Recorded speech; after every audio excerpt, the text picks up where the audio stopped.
Well, hi. Thanks for coming and being with me here in my shop as I start working on this very cool looking AM radio, AM clock radio.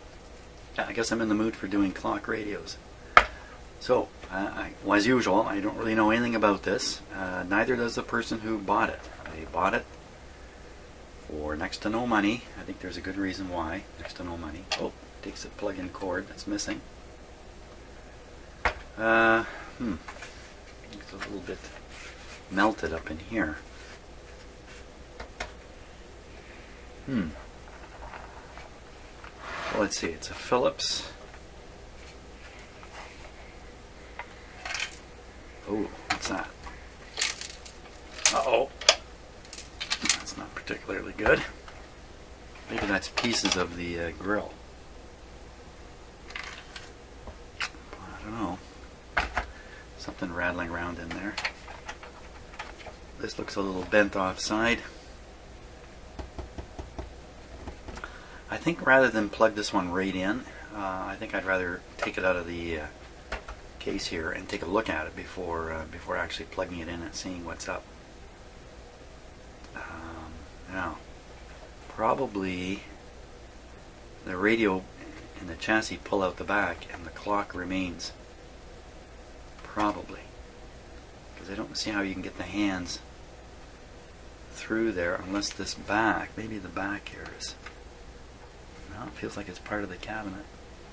So I'm not sure about how this clock goes. Okay, that's easy enough.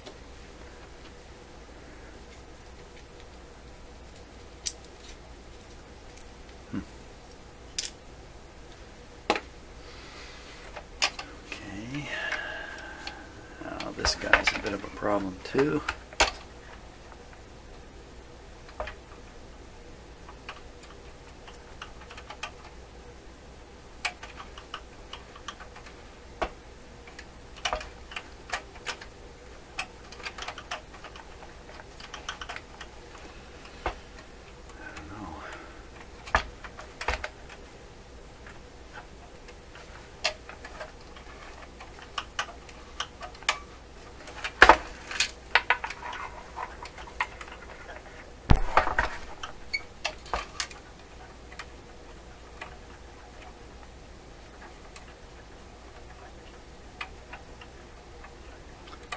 Too good here.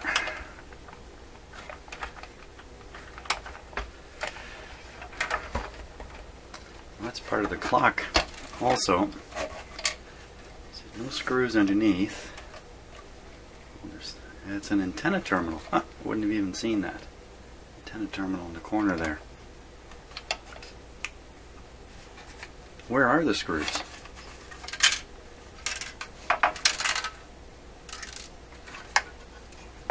Just one deep set screw in here. Okay, let's take care of that. It's a Roberts. This must be a Canadian made radio.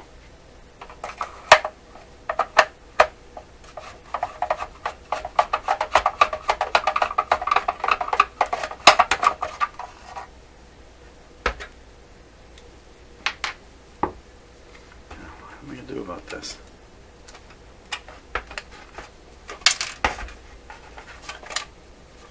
It's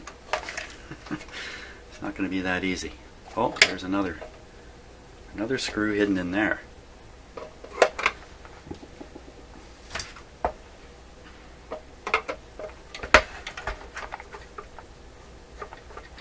Loose. It's loose.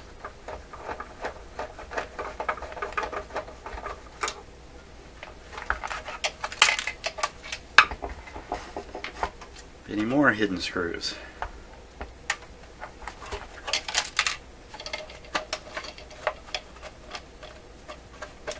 Now I'm looking to see if these pieces are moving with the front plate or if they're not. Nothing's moving.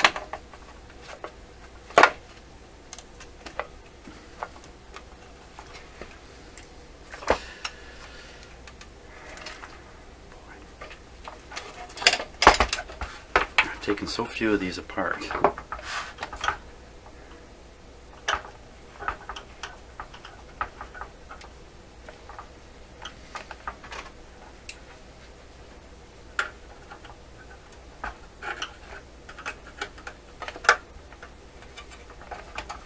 There we go. That got it.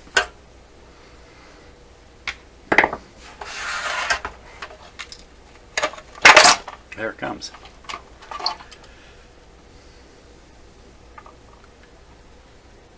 Okay.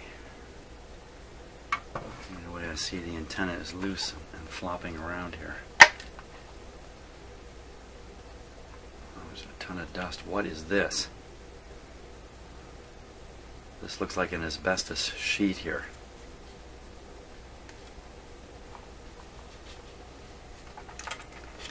Definitely not expecting that. That's what was rattling around. A wire, plastic wire holder. So it's interesting that this heat shield sitting here, and this is where the radio is more or less melted. So they certainly expected a lot of heat here.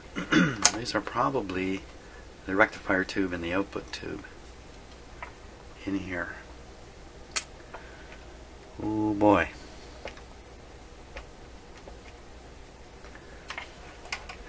It's on this kind of material, this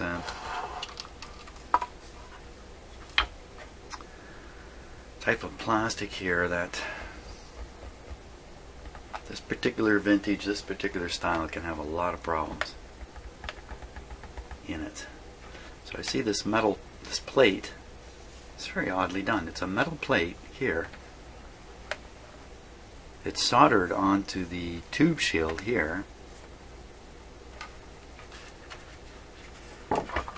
Has holes drilled through it for the little glass tops of the tubes to poke through.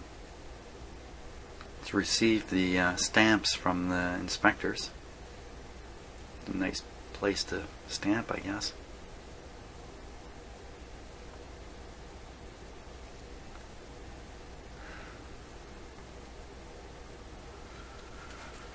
Okay, nothing leaping out at me here.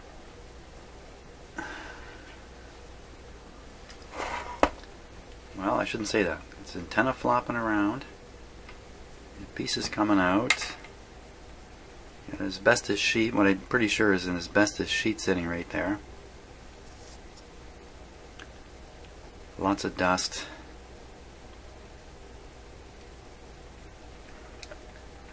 But nothing looks particularly bad. Why don't we take a good close look at it?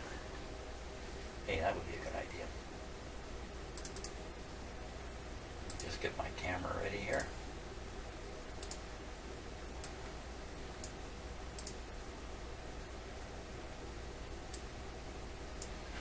Okay, here we go.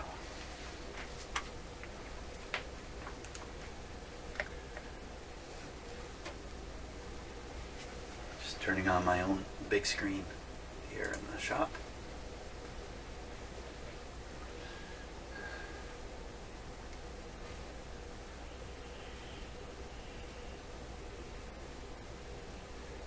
Just a ton of dust in here, like maybe this was in the laundry room or something like that.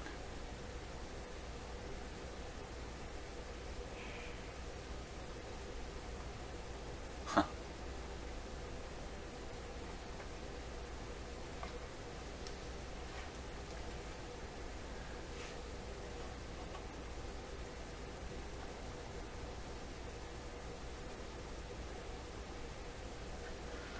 So we were talking about these motors and their ability to start, and I think, like this is the clock motor here. I think this copper band here. I think there's another one up here. I think those are to cause a disturbance in the magnetic field, which will start the motor turning, so the field is not perfectly balanced, something like that. Here's the speaker. so it's got two insulated wires coming to it. And they're just going back down here to this output transformer right here. Okay, so here's the antenna. So this is no different than that big box antenna I had in my shop here when I was working on a radio just a short while ago. It's just, this is the outer winding, if you like, and then this is the inner one that's going to be connected to the actual radio. And this one here is probably tuned by this part of the capacitor. That may not be the case. Don't really know for sure. This looks like the antenna coil here.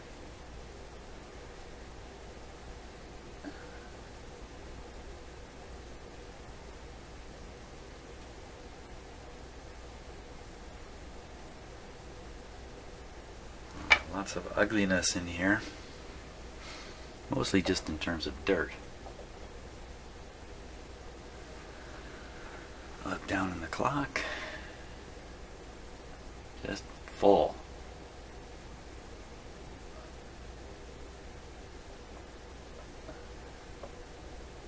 Huh. Okay, so we can see right on these terminals, two wires right here. Let's go up to the clock, I think. Let's see. Yeah.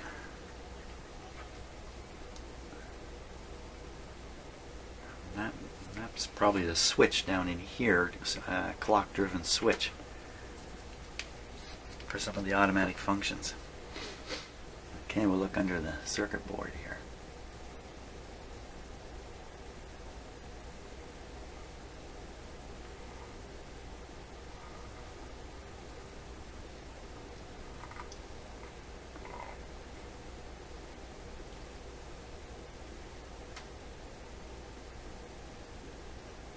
Actually looks pretty good.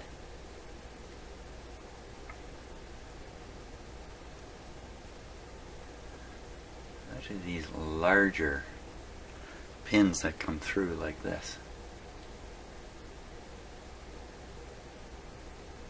It can be a place where the pins are cracking. This is the bottom of a tube socket. See, the tube sockets on here are kind of up in the air. Cheap, cheap, cheap.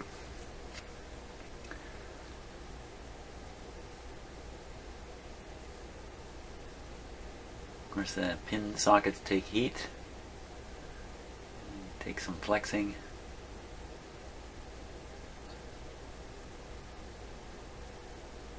But in terms of the trace on this, looks really pretty good.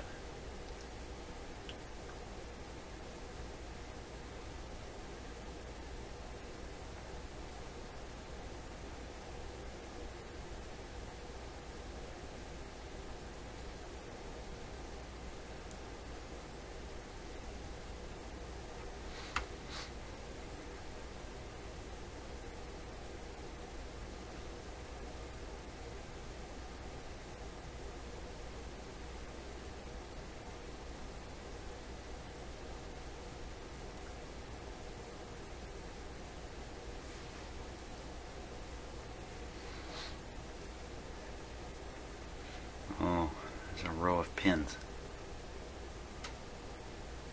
That means it's probably got one of these things. Oh, it does. This is like a very, very early form of integrated circuit. I don't think that's quite the right word for it. But this thing is contains a network of capacitors and resistors. And it solves some of the... It reduces the cost of radio manufacture doing that. But these things often have trouble in them.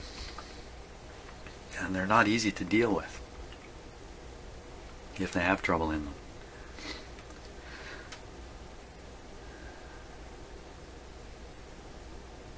Well, I don't see anything here that's any way. Oh, okay, so these pins are very likely to have trouble. And they don't look so good. Now, this is, of course, where the radio cord is plugging in.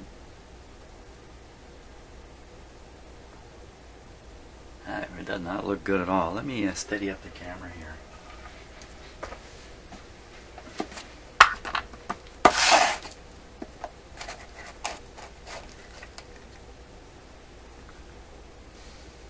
Wow. Yeah, those two wires don't. These two here, they don't look good. What exactly is that? Well, why would there be two short little wires here? You know what it is? Oh, I know what it is. It's these black wires coming through and then being soldered. For some reason they didn't take very well. Neither one of them. I think the power pins are good. They're solid. The clock power leads, they're probably conductive. They're probably working fine, but they certainly aren't soldered the way they should be. Okay, that's the only discovery in this whole thing. So what I think I'm going to do next, I'm going to remove all that dust. I don't think I'll bother videoing it. I'll just get my vacuum cleaner in here and dust this guy out. I wonder how this is supposed to be held. Doesn't seem to be any support for this. It's right on here. How? That is something worth looking at here. So when I look at the antenna, I'm looking for somewhere where there was a grip. Doesn't appear to be any grip. Oh, what am I talking about? That's this thing.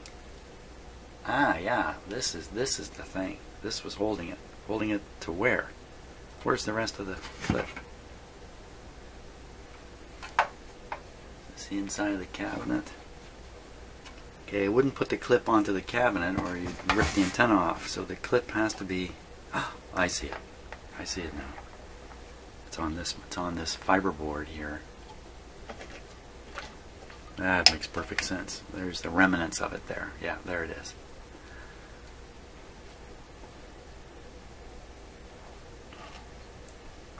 I'll just have to figure out a way to clip this on here, no problem. It shouldn't be a problem. A couple of tie wraps, something like that.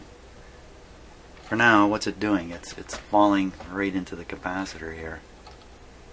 I'll just stick it on the other side of this. Yeah, that'll hold it. Okay.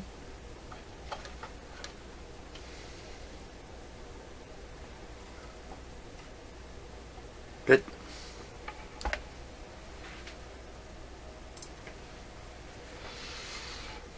Okay, so let's get rid of all the dust here. Okay, dust is gone.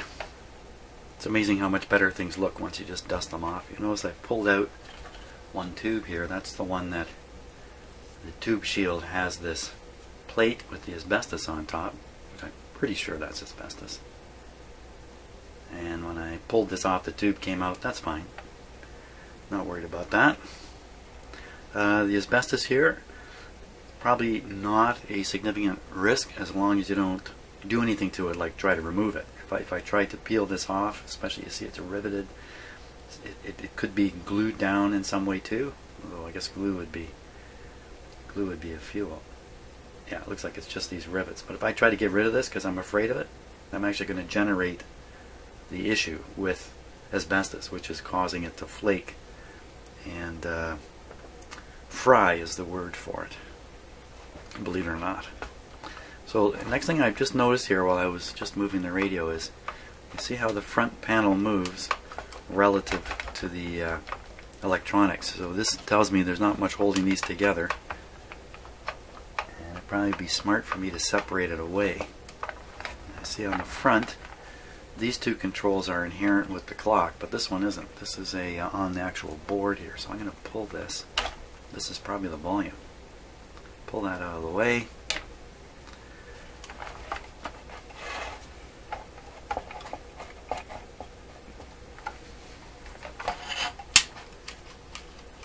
Don't like those loud clicks. Oh, okay. Just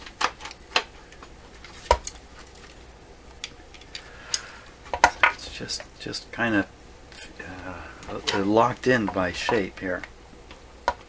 So it looks. See if I can unlock it. Tricky business to get this to go. To get that to go through the hole. I don't want to flex anything. Right. You'll hear a distinct snapping sound. Now another possibility is to loosen the motor off. The motor is screwed into the plastic housing. That's ringing alarm bells for me. Take these screws out. You may break the plastic just taking the screw out, and then that's pretty much it. It's finished.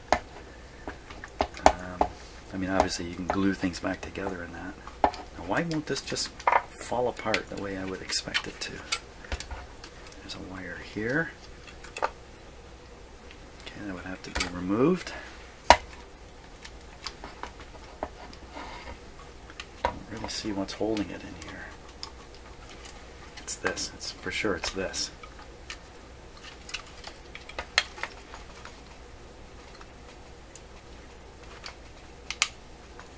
There we go. Now, to get this fully separated, I got quite a few wires to disconnect. I'm not sure I want to do that. This one here is get a little more play in it. This is probably fine, like this.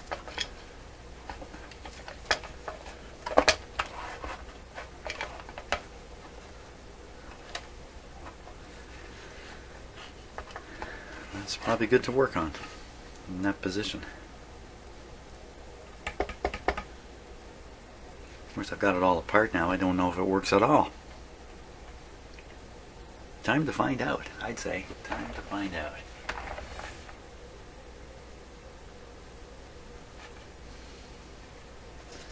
So up here are the words: alarm, auto, off, and on.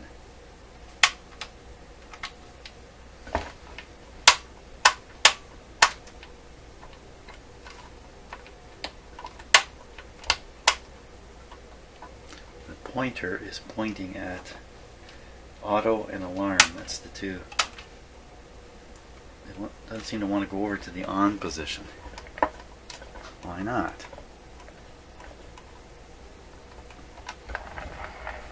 Why not go to the on position?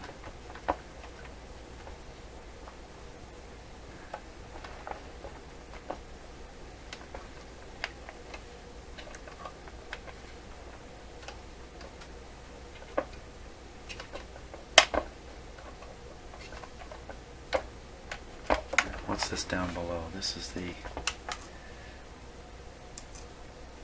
sleep timer. It's bent. Won't rush to bend that back. So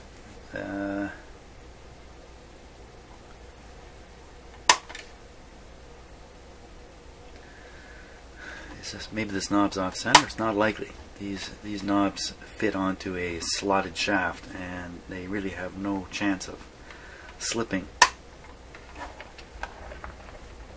So I don't know why that is, but I have the feeling that's a bit of a problem. Okay, we could still apply power. At the very least, we'd get the clock going. We can leave this tube out that eventually, essentially shuts down this part of the radio, because all these tube heaters are in series, because it's a 5-tube radio. So all we're concentrating on at first is the clock. It doesn't matter where the switch setting is, the radio should not come on. Now let me fix the cord here.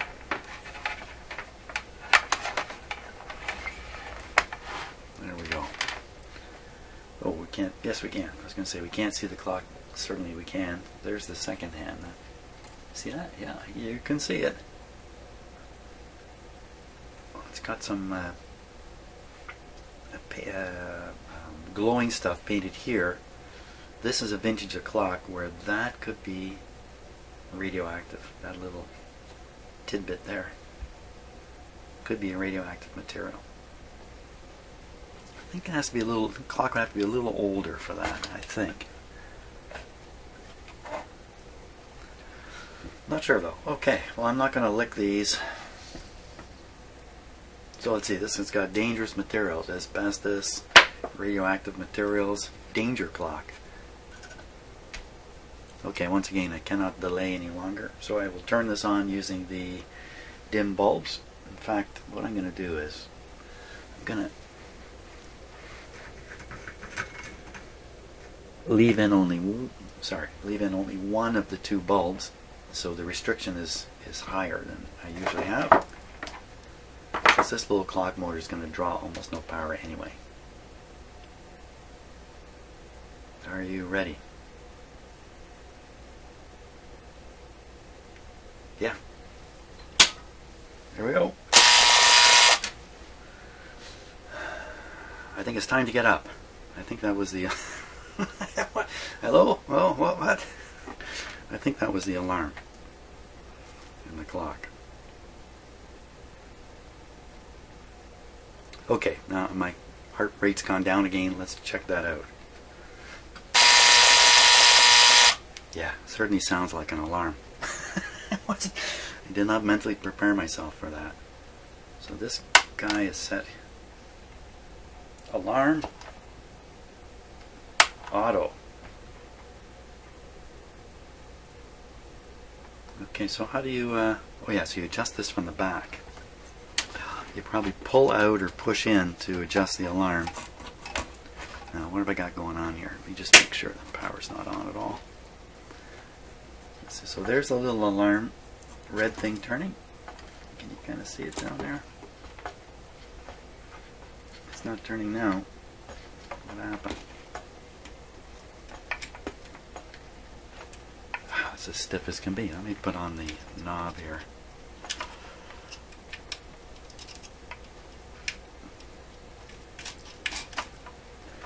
Okay, so there's the, you hear it clicking? So that's the alarm time. I don't think it should ring now. And now the other time, there it is. Okay, got it moving. So the time on here is about, well, it's coming around 3:30 and the alarm is set to noon. Let's try it again. There we go. Wow, okay. Not going to be fun listening to this radio unless I can get rid of this alarm. Okay, well, we'll turn it on with it buzzing and I'll work this control.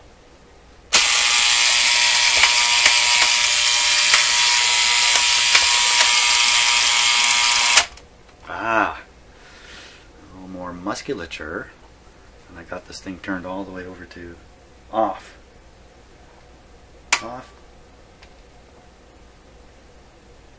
On. Off. Wow, it's just a terrible feeling switch.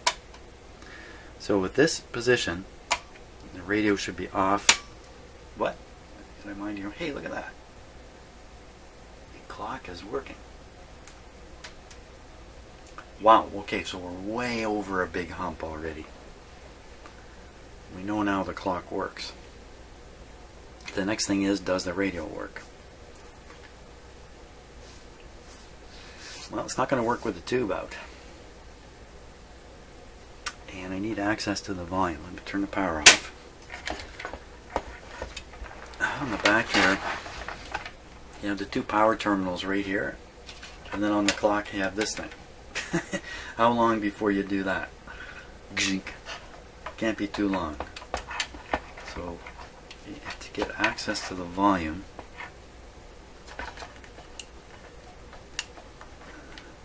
I'll leave the knob off. Oh, this looks like there's a Really? There's an on-off switch in here. Is that so?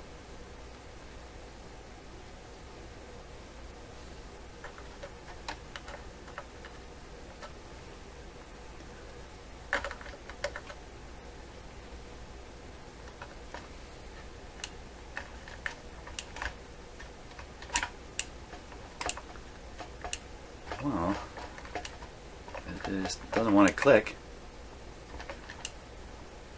Wow. Okay, let me think about this. If I'm standing this way, I turn it down this way. Click off. Let's look at how these terminals are, these ones on the back.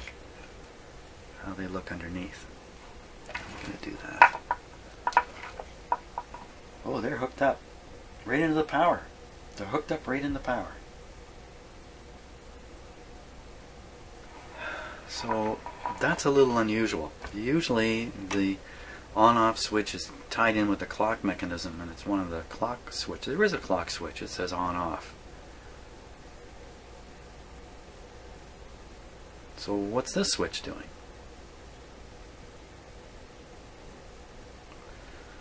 An override of some sort? Doesn't make sense. You'd have to turn the radio rate down to click it off. Then when the clock turned the radio on, the volume would be in the wrong place. So to have the volume up high enough for the clock radio to work, you have to click this on. Wow, that doesn't make sense, does it? I've learned a long time ago, when things don't make sense, and you know smart people were involved, it usually translates to me not knowing something. Some information I don't know, and the picture I'm looking at is incomplete, and that's why it doesn't make sense. That's been my lesson in life. So you should never doubt smart, thoughtful people right off the bat.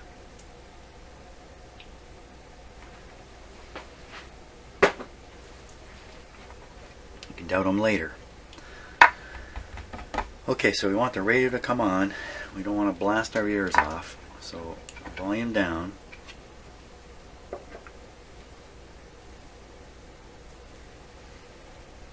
This is a little awkward.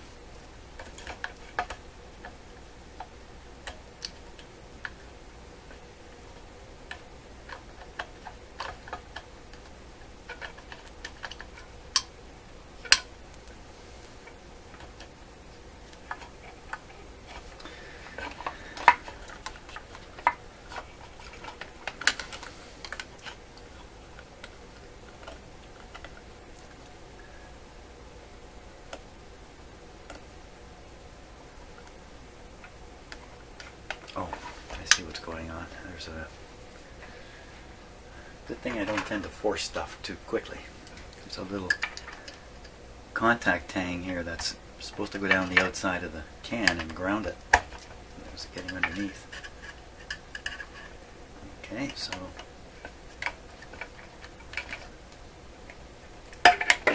what an odd arrangement.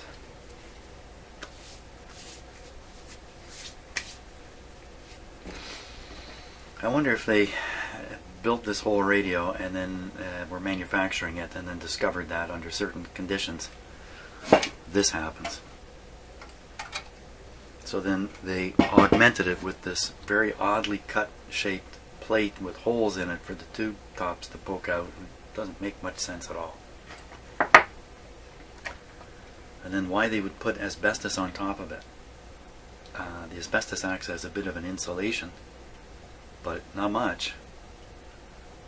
If enough airflow going through the radio, you might have a fairly high temperature on the bottom of this plate. Well, you will. These are hot tubes. These two tubes are hot, guys. This one not so hot. These two get hot. The heat is distributed into the plate, and then the top, as long as there's some airflow, actual temperature up here would stay a little low. But apparently the scheme didn't work.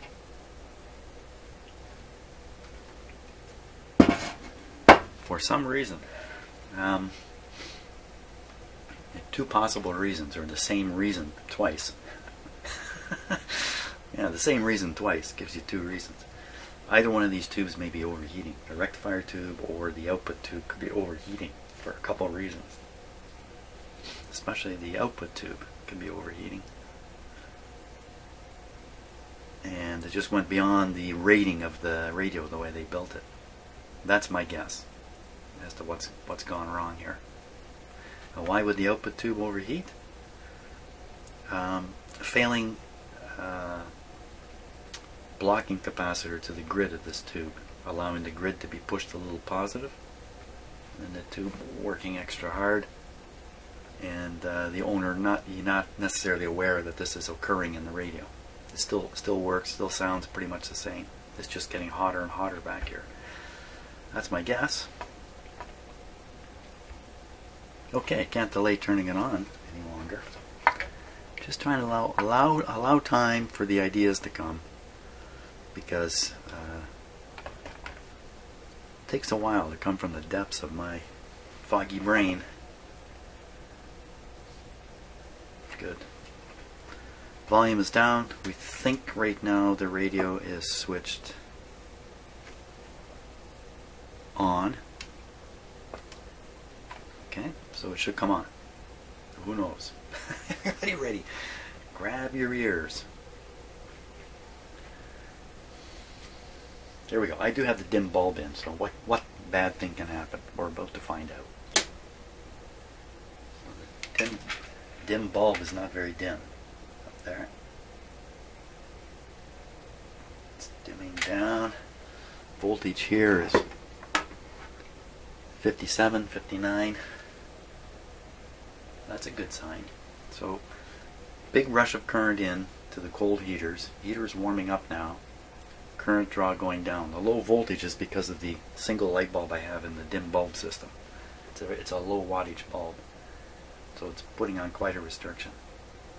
No sounds yet. Oh, might be a little hiss in there. 70 is very low. 69. I see it's starting to fall. This means the tubes are hot enough now, they're starting to conduct. The rectifier is building up some amount of DC B plus voltage. Still very low. We're going to leave it low. Also indicates that all these tubes, the heaters are good. If any one tube had an open heater, none of this would happen. This would probably say 120 volts. Now we'll turn it up, the volume up, see if there's anything that can be heard. Wow, that's not a problem. Okay, let's tune this guy.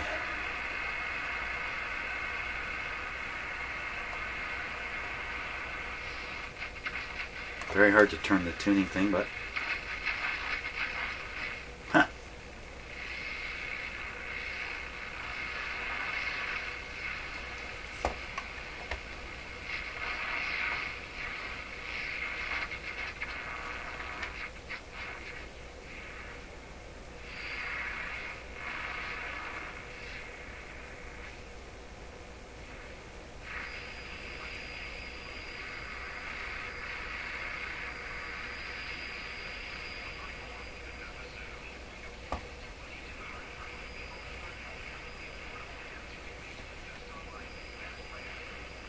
okay, it works. It's still possible this tube is on its way to overheating. Oh, look at how close I got that short circuit happening. See that? Went underneath the board. That's bad, that's bad, that's bad. That could kind of spoil the fun.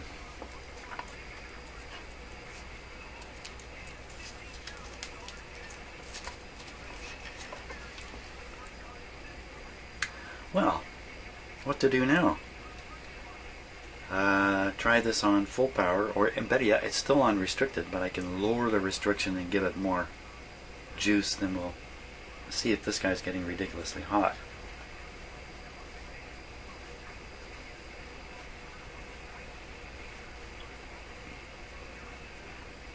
Okay, just delaying these moves a little bit. I'll screw in the other light bulb. This will probably come up in volume right away.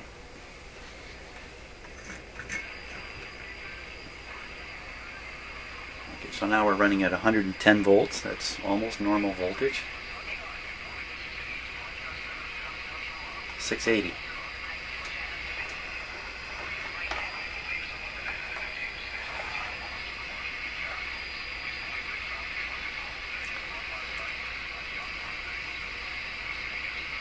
Now,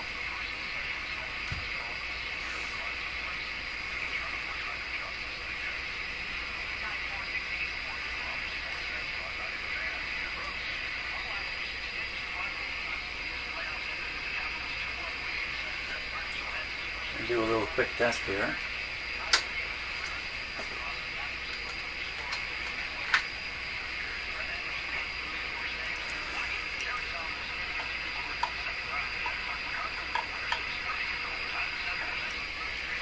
Very, very small slots there.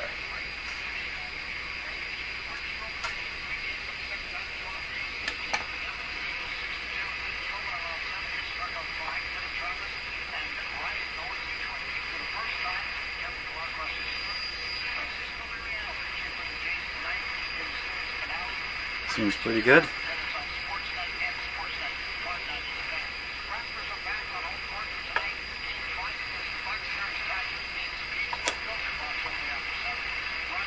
So I'm checking to see if the IF is way out or...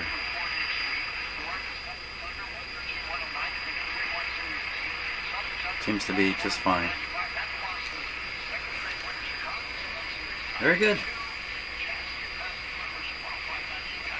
How hot is the tube getting?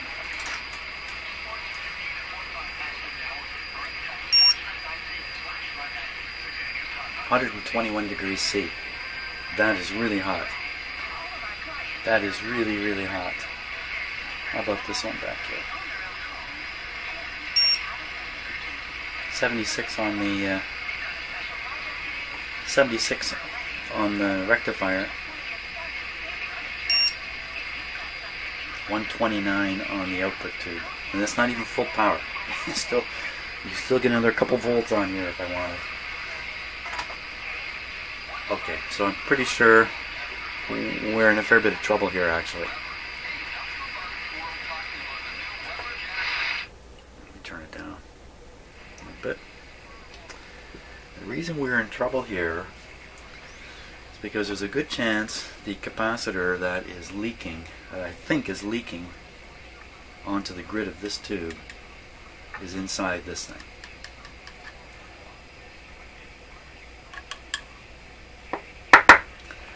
That is a problem.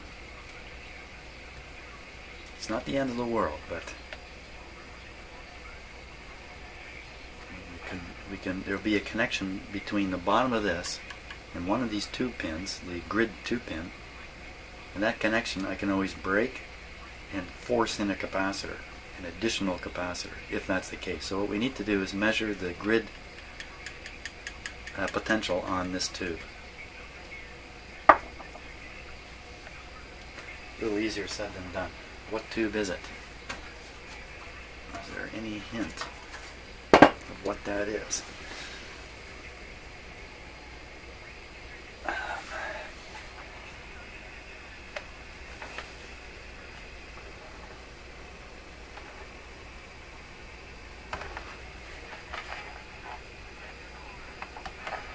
So I'm looking for the tube identifiers, in case you're wondering what I'm doing here.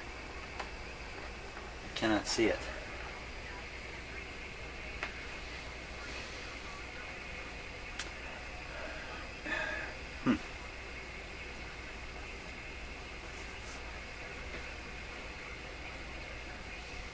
Okay, let me shut off the radio.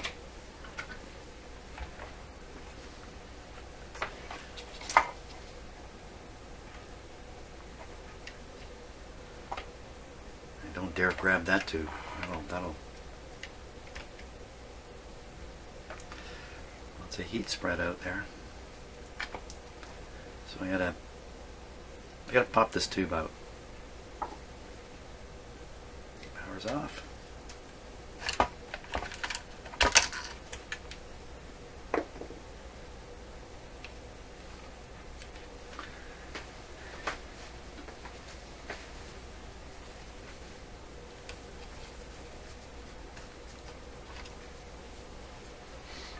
see heat effects in the, a little bit in the tube socket. What are ya? You are a 6BQ6 50C5. This is a 50C5, and that's a typical output tube. Ow. When you look in these tubes, these output tubes, you usually see a fair-sized can inside them. You can't see in the can at all. That's a giveaway. It's an output tube, along with the fact that it's a 50. 50C5. Okay, I got lots and lots of replacements for that, but I don't think that's really the problem. What we want to do now is figure out on a 50C5 which pin is the grid. We'll prove this situation here. 50C5.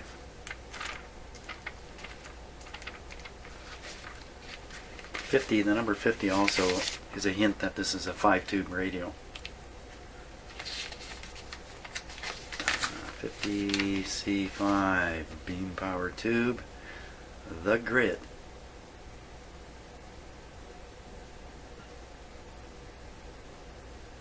There's two possible ways to get at grid 1, oddly enough. Pin 2 or pin 5.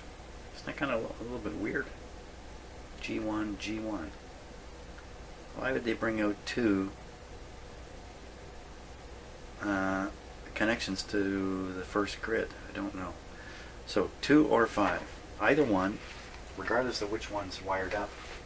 The other one I think will be showing the voltage. So 2 when viewed from underneath, 2 would be, yeah, of course, right at the back. At the back. Back. 2.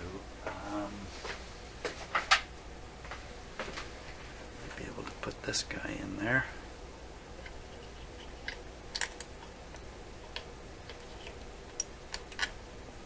Now I'm kind of mucked up the shield. We're going to forget about the shield. Still hot? Hot? Still hot? Nope. So with this I can get at the contacts here a little bit better. So the 2 is right here. So that's the one I want to measure. No. Come on. Come on, man.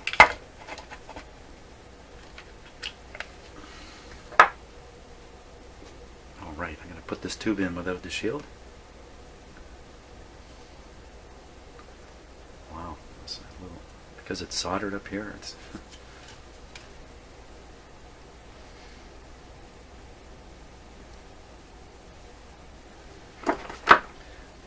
okay, don't ever pull a tube by its pins.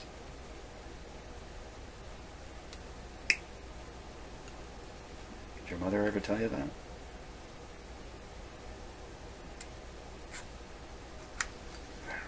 So I was prying this open a little bit while I was doing that. 12AT6.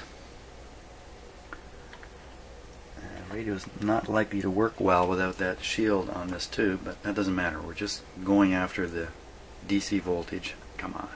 Come on, man. On the grid of the amplifier tube. Now, since this tube is designed to work with a fair bit of power, if you have a problem with it, there's a fair bit of power there ready to do something like heat the tube way up.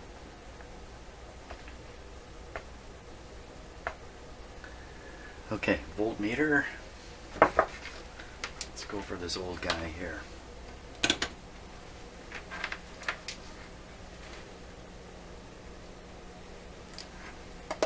This one here. Now, where do you ground? Where would I ground? So the best place to ground to is the trace going around the outside. That's this one. I got to get right on the power. Remember, this is not plugged into a regular outlet. Okay, so you plug this in a regular outlet, you have a 50-50 chance that this connection is going to blow your house fuse or blow something else. Because I'm using an isolation transformer, I can do this kind of thing. You know, it so happens the particular meter, it's not quite true what I said, the particular meter I'm using, this is not grounded back to the power system.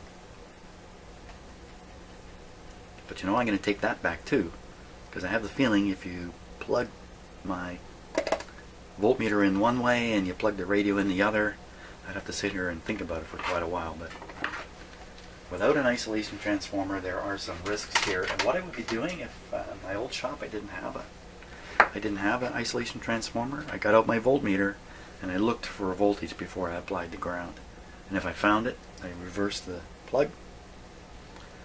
If it's 120 or 0, that says one thing. If it's 65, 60, 70 in the middle says something else. All these things are important stuff to think about if you're going to work in a shop like this. Okay, so now again, I've talked enough, let enough time go by. DC, we're expecting a fairly low voltage. In fact, we're expecting it to throw the meter. Well, if it's working properly, this meter is going to go downscale the way it's set. If the radio has got the problem I think it has, we may see this go upscale a bit. And number 2 is right there. We're ready to go again. Ready on the power. Let's go back down to 1 light, just because I'm a chicken. Let's put the asbestos over here. And we're ready. Okay, so the power is on. I can already start making measurements. 2. I didn't see anything happen. 2. Once in a while my voltmeter's a little wonky.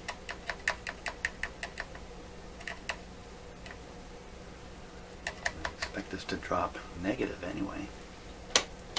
That's correct.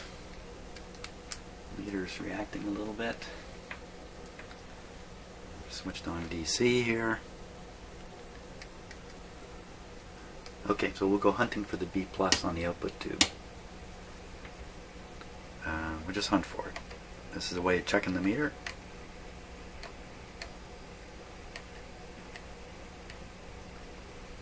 This is probably it here. Nope. Not too many more to try. There it is. So we see the meter going up. That's 75 volts of DC. You see the radio is only working with 67 volts of power right now. Okay, so meter is working. Everything's good. Make the meter more sensitive. 5 volts full scale. Does it? What's it doing? It was 2 and 5, wasn't it? 2 and 5? 2, 2, 3, 4, 5.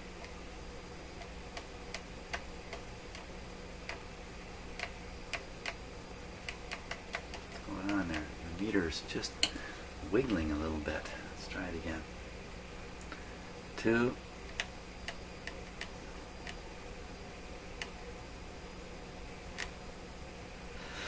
It appears to be going ever so slightly positive. Let's give it full power, or not full, nearly full. Okay, can hear the radio operating. What do we got now? Oh.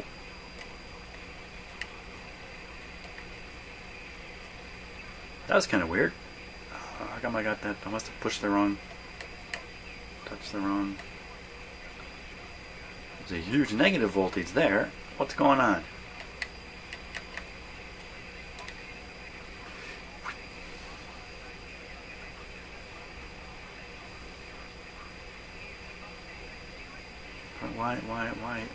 Why that? So it does weird things on here.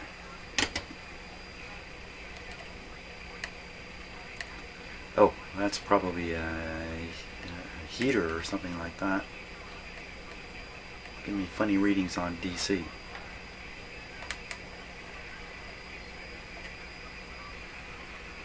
This will be the B plus again, probably the plate. Now we're at 75, 80 volts. That's a little higher there, that's up around 100, so that's probably screen, plate. The other thing is you'd think you'd hear a little coming out of the speaker when I touch the grid.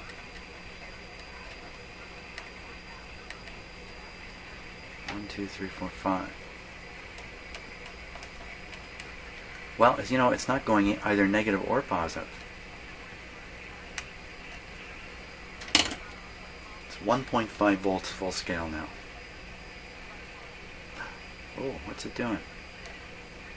Positive. It's going positive. Can you even see that on camera? Not really.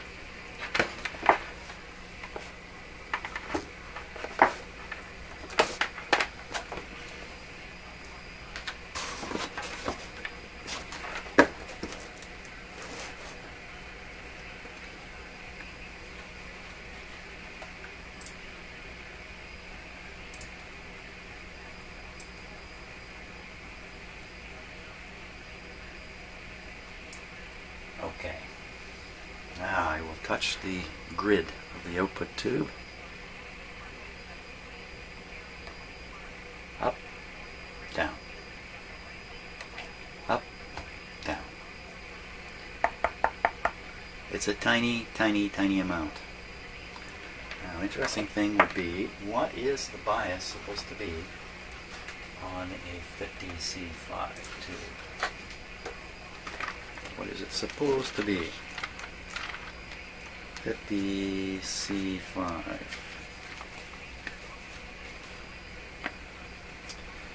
Meter voltage, meter current, electrocapacitance, maximum ratings. Here we are. Plate voltage 135 volts maximum. Grid number 2, screen 117. Grid number 2, peak heater. Where's grid number 1? I need to know grid number 1 here. Typical operation. Okay, so those are the maximum. Typical operation. Grid number 1, minus 7.5. But it's reading essentially plus 0.01 or something like that. So I'm pretty sure we have the reason why this tube might be running hot. Be running very hot right now. But what are we going to do about it? Well, one option is just to cut a huge hole here. Just cut a big hole and let her rip. But the better option is to try to fix it so that it is at the proper DC voltage. Now, can I really get in there with a capacitor? I'm going to have to get the circuit diagram for this radio. Take a look at it. It may or may not be possible for me to insert a capacitor and fix this problem.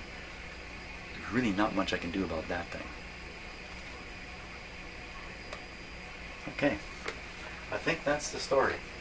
I must get a schematic before I can go any further with this radio. The lesson here is that a radio like this, like almost any radio, can be working. If you're listening to it, sounds fine, doesn't seem to be anything wrong with it. But quietly, the output tube is overheating and burning out. And maybe even doing that to your cabinet. So thanks a lot for watching, and onwards.